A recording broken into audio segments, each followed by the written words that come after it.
Welcome to The Explainer. Today, we're skipping the usual preamble and all those comfortable self-help platitudes because we are examining something far, far more intense. We're going to look at the invisible architecture of power that actually governs your life. And more importantly, we're going to talk about how you can reclaim your individual sovereignty from systems that are literally designed to keep you manageable. Let's get right into it. It's kind of an uncomfortable question, isn't it? Are you actually making your own choices? Now, most of us really like to believe we're the conscious authors of our destiny. But what if the life you're living, the things you desire, the structures you blindly obey, what if they were actually chosen for you? What if your biology and your societal programming wrote a script, and you're simply out there reading the lines while calling it freedom? All right, let's dive into this. Part 1, the biological trap and the illusion of romance and value. To understand how we're programmed, we first have to look at the invisible system operating right inside our own bodies. I'm talking about our biological drives and how they completely dictate the games of value and attraction we play every single day. Now, what's absolutely fascinating here is the concept of the will, famously defined by the philosopher Arthur Schopenhauer. The will isn't your personal ambition. No, it's this ancient, unconscious biological striving focused solely on continuation. Think about when you feel that intense romantic pull towards someone. Your brain is getting flooded with a neurochemical cocktail, dopamine, oxytocin, huge drops in serotonin, that literally mimics clinical psychosis. It's a biological trap engineered by nature to completely bypass your rational thought. Because the brutal truth is, nature doesn't care if you're happy, it only cares that you comply. And this biological imperative deeply affects how we perceive value in relationships. There was this wild clinical study involving over 400 women, prostitutes who observed male behavior with pure clinical detachment. And what they found was honestly devastating. They noted this stark, undeniable contrast between the man who hopes to be chosen and the man who chooses. They found that biological neediness instantly destroys a man's perceived value. A man without an independent center just broadcasts desperation. On the flip side, having a centered, independent structure projects ultimate authority. Remember this, value isn't something you argue for, it is perceived. So let's look closely at a few behaviors that actively collapse your value.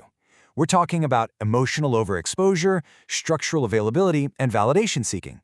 You know, you might think being available 24/7 or instantly replying to every message are these noble, deeply romantic behaviors, but biologically, they are lethal. They signal to the other person that you have no life of your own, no independent mission, and that your self-worth is entirely contingent on their approval. It just reads as low status. Real power and attraction are always perceived as self-sustaining. Okay, let's zoom out and move to the macro level. Part 2, the institutional trap and why fools rule. If you've ever sat there at work wondering why incredibly intelligent, capable people are systematically filtered out of leadership while mediocre minds somehow rise to the very top, well, you're about to see the brutal reality of how modern power is architected. Let's rapid fire through the architecture of institutional stupidity. First off, intelligence naturally produces doubt because it sees complexity. But power rewards the Dunning-Kruger effect, simple, absolute, and totally unearned certainty. Second, large systems like bureaucracies and corporations need blind obedience to function smoothly, not critical thought that creates friction. Third, as a basic survival mechanism, groups will aggressively punish independent thinking just to protect their own conformity. And finally, intelligent people are just inherently harder to manipulate.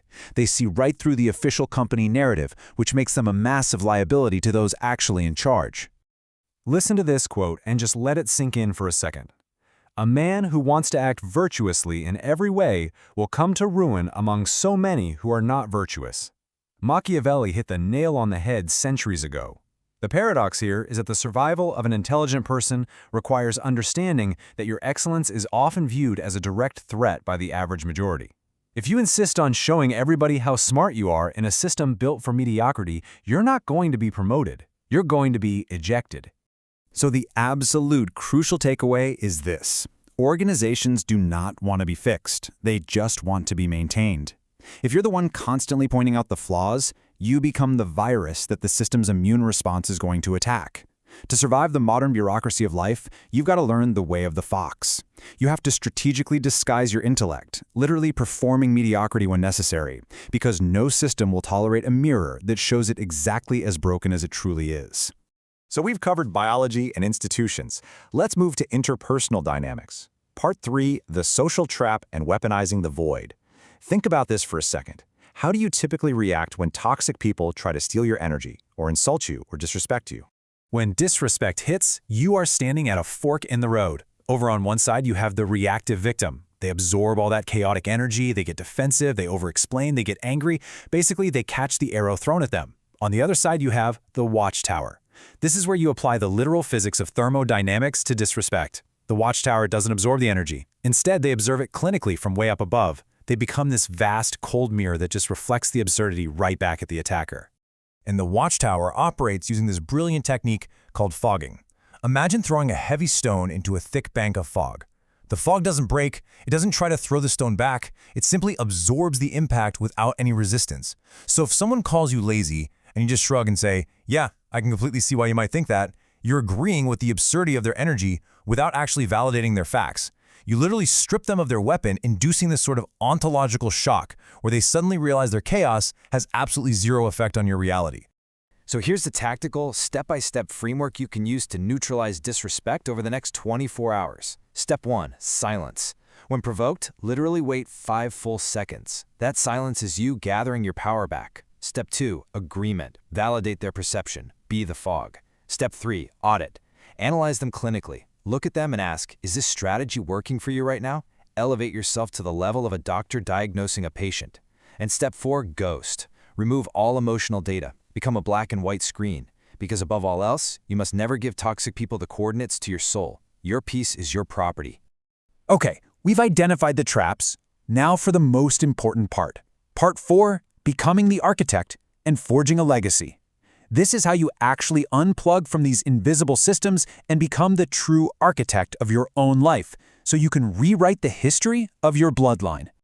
A man can be himself only so long as he is alone. Now, Schopenhauer wasn't just being bitter here. He was stating an operational fact. In a modern world that is completely obsessed with constant connection, group validation, and endless noise, strategic isolation isn't just nice to have, it is an absolute necessity if you want to build anything of true, lasting significance. Look, solitude is literally the furnace of ambition. True legacy isn't built in group chats, right? It isn't built while seeking permission from a society that secretly just wants you to remain average. It is built in deep, uninterrupted flow states where you forge an unshakable internal center. In that silence, you have to destroy the inner slave, that inherited voice inside your head that craves comfort, is terrified of standing out, and desperately seeks external validation. To actually step into the role of the architect, you've got to undergo 3 vital internal upgrades. First, you have to master your relationship with your own time. If your time bends for just anyone, it has no value. Second, master your relationship with discomfort.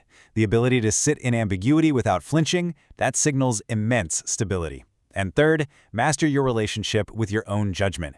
You have to stop outsourcing your opinions to the crowd. True power is internal self-mastery, for sure, not some theatrical external performance.